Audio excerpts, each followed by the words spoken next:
Pinuksa ng mga operatiba ng Benguet PNP ang mahigit 300,000 pisong halaga ng fully grown marijuana plants at seedlings sa sinagawang marijuana eradication sa Takadang, Kibungan, Benguet.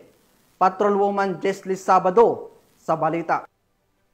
Yang 324,000 halaga ng fully grown marijuana plants at seedlings ang nadiskubre at winasak ng mga otoridad sa isinagawang marijuana eradication operation sa Barangay Takadang, Kibungan, Benguet dito lamang ika-10 ng Oktubre taong kasalukuyan. Pinangunahan ng 1st Benguet Provincial Mobile Force Company ang naturang operasyon, katuwang ang Kibungan Municipal Police Station, Provincial Drug Enforcement Unit, Provincial Intelligence Unit ng Benguet PPO, Regional Intelligence Unit 14 at PIDEA CAR.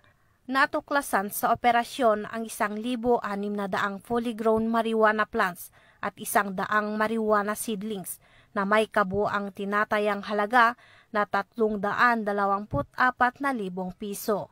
Ang matagumpay na operasyon ay patunay ng patuloy na pagsisikap ng pambansang pulisya sa pagpapaigting ng kampanya kontra ilegal na droga bilang suporta sa adhikain ng kasalukuyang administrasyon tungo sa isang bagong Pilipinas. Mula dito sa Region Cordillera, akong yung PNN correspondent, Patrolwoman Jesly Sabado, alagad ng batas, taga-taguyod ng Balitang Pulis.